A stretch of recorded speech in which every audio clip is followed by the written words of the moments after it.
नमः शिवाय भक्तों, हरियाली तीज की आप सभी को हार्दिक शुभकामनाएं। आज हम सुनेंगे हरियाली तीज व्रत कथा। अगर आपने चैनल को अभी तक सब्सक्राइब नहीं किया है तो चैनल को सब्सक्राइब करें। हरियाली तीज की कथा के अनुसार भगवान शिव ने पार्वती जी को उनके पूर्व जन्म के बारे में याद दिलाने के लिए ये कथा सुनाई थी। शिव जी कहते हैं, हे पार्वती, बहुत समय पहले तुमने हिमालय पर मुझे वर के रूप में पाने के लिए घोर तप किया था। इस दौरान तुमने अन्न जल त्याग कर सूखे पत्ते चबाकर दिन व्यतीत किए थे। किसी भी मौसम की परवाह किए बिना तुमने निरंतर तप किया। तुम्हारी इस स्थिति को देखकर तुम्हारे पिता बहुत दुखी थे। ऐसी स्थिति में नारद जी तुम्हारे घर पधारे।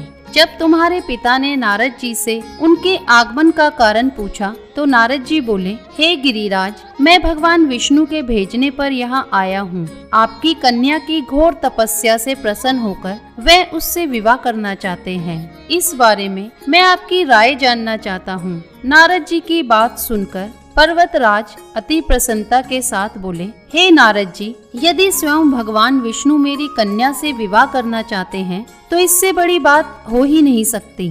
मैं इस विवाह के लिए तैयार हूँ। फिर शिव जी पार्वती से कहते हैं, तुम्हारे पिता की स्वीकृति पाकर नारद जी विष्णु जी के पास गए और यह शुभ समाचार सुनाया। लेकिन जब तुम्हें इस विवाह के बारे में पता चला तो तुम्हें बहुत दुख हुआ।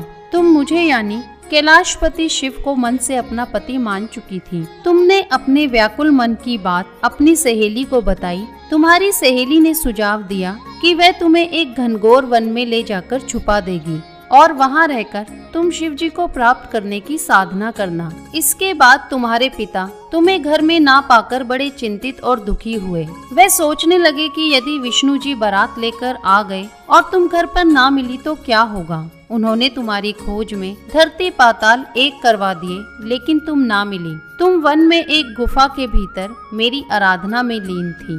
भाद्रपद तृतीया शुक्ल को तुमने रेत से एक शिवलिंग का निर्माण कर मेरी आराधना की, जिससे प्रसन्न होकर मैंने तुम्हारी मनोकामना पूर्ण की। इसके बाद तुमने अपने पिता से कहा कि मैंने अपने जीवन का लंबा समय भगवान शिव की तपस्या में बिताया है और भगवान शिव ने मेरी तपस्या से प्रसन्न होकर मुझे स्वीकार भी कर लिया है। अब मैं आपके साथ एक ही शर्त पर चलूंगी कि आप मेरा विवाह भगवान शिव के साथ ही करेंगे। पर्वतराज ने तुम्हारी इच्छा स्वीकार कर ली और तुम्हें घर वापस ले गए। कुछ समय बाद उन्होंने पूरे विधि विधान से हमारा विवाह किया। भगवान शिव ने इसके बाद कहा कि हे पार्वती, तृतीया को तुमने मेरी आराधना करके जो व्रत किया था उसी के परिणाम स्वरूप हम दोनों का विवाह संभव हो सका।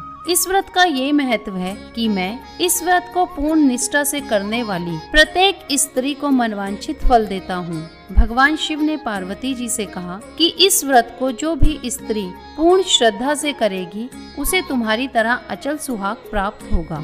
तो बोलिए शंकर भगवान की जय, माता पार्वती की जय। अगर आपको वीडियो पसंद आई हो तो लाइक शेयर करें, कमेंट बॉक्स में ओम नमः शिवाय लिखें। चैनल को सब्सक्राइब करना ना भूलें।